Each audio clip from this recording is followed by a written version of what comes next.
چلیے شروع کرتے ہیں. میرے پاس ایک شخص آیا, اس بھیکاری تھا, غریب آدمی بنا ہوا تھا کہ میرے گھر میں نے گھر جا کے دیکھا, گھر میں واقعی کچھ بھی نہیں تھا, ہائے ہوئے ایسا بیچارہ رونا دھونا. تو میں نے کہا دیکھو میں تمہیں بھیک نہیں دیتا. اس نے کہا میں ہوں بھی خاندانی آدمی, مجھے بھیک کے پیسے. یہ خاندانی کا لفظ میں نے وہاں سے بہت زیادہ سیکھا ہے. کہہ رہے ہم خاندانی لوگ ہیں, ہم بھیک. تو کہہ رہے میں نے کہا ٹھیک ہے پھر آپ مزدوری کرو. کہہ رہے میں ریڑھی لگاؤں گا. میں نے کہا چلو. میں خود اس کے ساتھ جوڑیا بازار گیا, وہاں سے 2 ریڑیاں خریدیں اپنے خرچے پہ, اس کو دیں. میں نے کہا کیا آم کا سیزن چل رہا تھا, میں نے کہا ٹھیک ہے یہ پیسے لو, جاؤ آم لے کر آؤ. اور میں نے تھوڑا سا پروفٹ اپنا اس میں رکھ لیا کہ جتنی ارننگ ہوگی اس میں اتنے فیصد مجھے دے دینا, ٹھیک ہے نا. تو آپ نے وہ ارننگ لے کے وقف کر دیا. اپنا بزنس بھی کر سکتے ہو ایسے. تو میں تو آپ کو وقف بزنس تو آپ بہتر جانتے ہیں نا, میں تو آپ کو کہہ رہا ہوں فی سبیل اللہ اس طرح بھی رقم وقف کی جا سکتی ہے. تو بھائی 20% مجھے دے دینا. پھر ہم نے اس کی جو بھی شرائط آدمی کر لے کہ میں نے کیا کرنا ہے اس کا. تو جوڑیا بازار سے ہم نے اس کو 2 ریڑیاں دلائیں. اس کو ہم نے پھر آم اور کیلے اس کا اس نے بزنس شروع کیا. اس کو میں نے پہلے 20,000 روپے دیے, پھر 35,000 روپے. اس نے بزنس کیا, کمانا شروع کیا, 20% مجھے دیتا, 80% خود رکھتا اور ٹھیک ٹھاک پروفٹ ہونا شروع. پھر جی آیا کہ اب وہ میں اصل میں گودام لینا چاہ رہا ہوں تاکہ میں مال کیا اٹھاؤں, کاروبار تو بڑھتا ہے نا. پھر ہم نے کہا جی اچھی بات ہے. گودام بھی گھر کے قریب ہی کہیں دیکھ لیا. اس کا وہ گودام میں نے جا کے دیکھا بھی, چیک بھی کیا. میں نے کہا اچھا ایک غریب آدمی کو کیا ہو رہا ہے, یہ کیا کسی کو پیسے پکڑا دو تو ختم ہو جاتے ہیں, اس طرح کاروبار رن کر کے دو اس کو, اپنا بھی فائدہ اس کا بھی فائدہ. اپنا پروفٹ تھوڑا رکھو تاکہ ایسا نہ ہو کہ وہ بیچارہ جب زیادہ بڑھ جائے کاروبار پھر آپ پروفٹ کا ریشو بڑھا بھی سکتے, لیکن وقف میں نہیں بڑھا سکتے. ہم نے جناب اس کو پورا گودام بھی لے کے دے دیا. اس نے وہ کیلے لا کے, کچے کیلے ہوتے تھے اس میں وہ کیمیکل لگتا ہے نا, اس سے پکتے ہیں, وہ پک بھی رہے ہیں.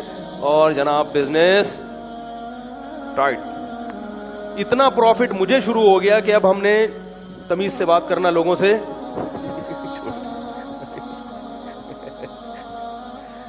سمجھ میں نہیں آ رہا تھا. گاڑی جو ہے ہم کرولا لیں, وٹس پہ ہاتھ ڈالیں, وٹس چھوٹی گاڑی ہے, مزہ نہیں آئے گا. یعنی اس میں بہت بڑا کاروبار ہو گیا.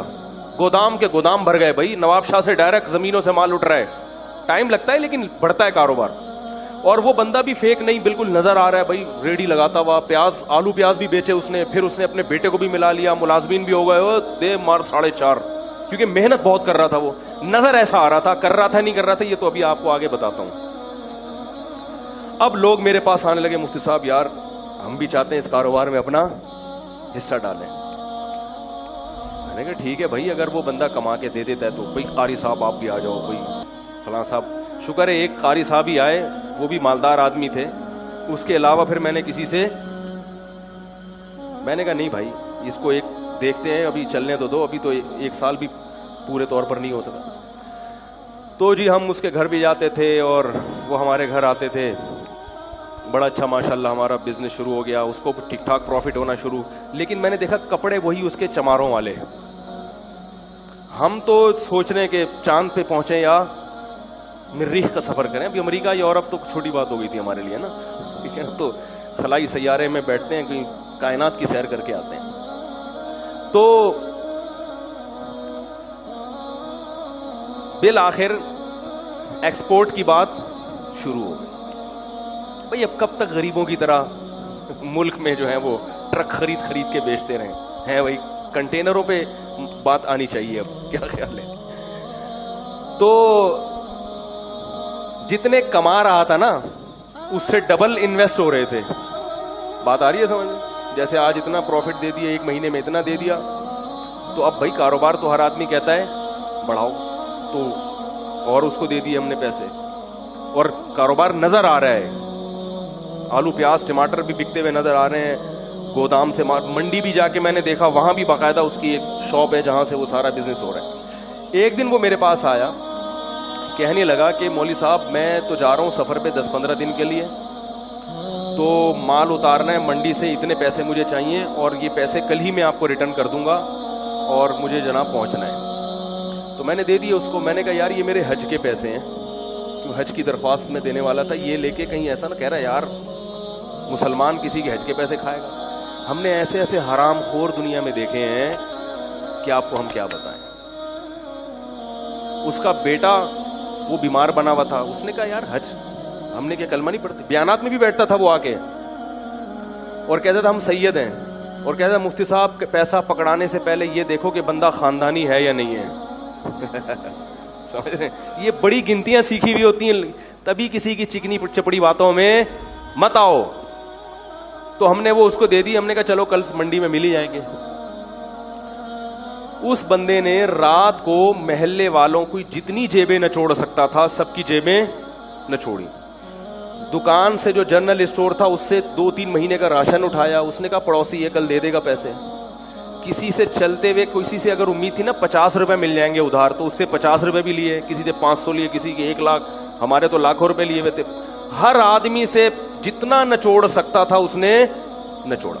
اسٹیمپ پیپر پہ جو ہمارا ایگریمنٹ ہوا تھا وہ لکھا ہوا تھا اس کے انگوٹھے کے ساتھ, یعنی میرے تو اس سے جو پیسوں کا لین دین تھا ریٹرن بھی تھا نا سارا, انگوٹھا بھی, آئی ڈی کارڈ بھی, سب کچھ. اب جناب وہ انگوٹھا لے کے اب تک میں 10 سال سے بیٹھا ہوں. وہ انگوٹھے کا کیا کریں گے بھائی, کیا خیال ہے؟ انگوٹھے سے کچھ ہوتا ہے؟ خیر جی, ہم اگلے دن جب پہنچے تو کوئی بندہ ہی نہیں تھا. پتا چلا کہ راتوں رات گودام بھی اس نے اس کا بھی سودا کیا ہے, گودام والے کا 3-4 مہینے کا کرایہ بھی ہضم کیا, اور جتنا مال گودام میں پڑا تھا پہلے سے اس نے کوئی اس کا سودا کیا ہوا تھا کہ بھئی اس کا پروگرام تھا اس دن بھاگنے کا. وہ راتوں رات اس نے سارا مال سستے داموں بیچا. وہ پیسے الگ, ہمارے پیسے الگ, جو ہمارا پروفٹ تھا وہ الگ, حج کے پیسے الگ. اور محلے والوں میں کسی سے 500 لے سکا, 50 لے سکا, 10 روپے مل سکے. جنرل اسٹور والے سے پیسے لے کے 12 سال ہو گئے میرے بھائی, 10 سال ہو گئے, صرف انگوٹھا ہے اس کا میرے پاس. 10 سال کے بعد میں نے کرنا سوچا کہ اس انگوٹھوں کو دیکھ کے کیا آدمی حسرت کرے اس انگوٹھے کو بھی, کیونکہ کچھ بھی نہیں ہو سکتا, کچھ بھی نہیں ہو سکتا. کراچی اتنا بڑا ہے کہ وہ غائب. پھر پتا چلا کہ محترم کا بزنس ہی یہی ہے, یہ غریبوں والے کپڑے پہنتے ہیں, گھر میں کوئی بھی چیز نہیں رکھتے. کچھ ادھار غریب بچے لیے ہوئے ہیں اس نے رینٹ پہ, ٹھیک ہے نا, غریبوں سے 2-4 بچے ادھار لے کے رکھ دو بھائی, کوئی آئے گا تو منہ دکھانے کے کہ یہ میرے بچے ہیں. اس طرح کا پتہ نہیں, اب ہو سکتا ہے اپنے ہی بچے ہوں, واللہ عالم. تو ان کا کئی سالوں سے یہی کاروبار. کیا ہوا کہ ہم نے اس کو تلاش کیا, نہیں ملا, غائب ہو گیا. ہم نے کہا چلو بھائی جو چیز قسمت میں نہیں تھی وہ. ایک دن ایک سبزی منڈی سے ایک پٹھان آیا باجوڑ کا, مجھ سے ملنے کے لیے, بڑا لمبا تڑنگا. کہنے لگا وہ بندہ تھا اس نے آپ کے پیسے لے کے بھاگا. میں نے کہا ہاں. کہہ رہے میں منڈی میں کئی سال سے کاروبار کر رہا ہوں, آج تک مجھے کسی نے چونا نہیں لگایا. پوری کہہ رہے میں اتنا ہوشیار آدمی ہوں کہ مجھے چونا لگانا آسان نہیں ہے. کہہ رہے کہ یہ آدمی مجھ سے کئی لاکھ روپے لے کے. میں نے کہا پھر کیا؟ کہہ رہے میں مفتی صاحب آپ کو یہ بتانے کے لیے آیا ہوں کہ اللہ کی قسم مجھے پیسہ نہیں چاہیے. کہہ رہے میں نے قسم اٹھائی ہے, میں نے بندوق خریدی ہے کہ یہ مجھے اگر مل گیا, اس کے سر میں اگر میں نے 7 گولیاں نہیں اتاری تو میری بیوی کو 7 طلاقیں. میں نے کہا کیا کر رہا ہے بھائی؟ کہہ رہے نہیں مجھے پیسوں کا غم نہیں ہے, پوری زندگی مجھے کسی نے چونا. تو میں نے کہا جب اتنے بڑے فنڈر کو چونا لگ گیا تو بھائی ہم تو اس فیلڈ کے ہیں ہی نہیں. تو اس نے بندوق, اس نے کہا کہ مجھے بس یہ بتاؤ ہے کہاں, مجھے پیسے نہیں چاہیے. کہہ رہے میں نے اس کے سر میں کتنی گولیاں اتارنی ہیں, نہیں اتاری تو میری بیوی کو طلاق ہے.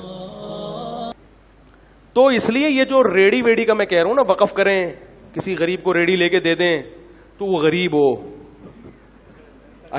بہت, میں یہ نہیں کہہ رہا کہ سارے فراڈی ہی ہوتے ہیں, لیکن واقعی دیکھیں اس فیلڈ میں فراڈیوں کا ریشو بولو بھائی زیادہ ہے. ویڈیو کے نیچے سبسکرائب کے بٹن پہ کلک کریں, بیل کے آئیکن پہ کلک کیجئے تاکہ ہر نئی ویڈیو کی نوٹیفیکیشن آپ کو مل جائے.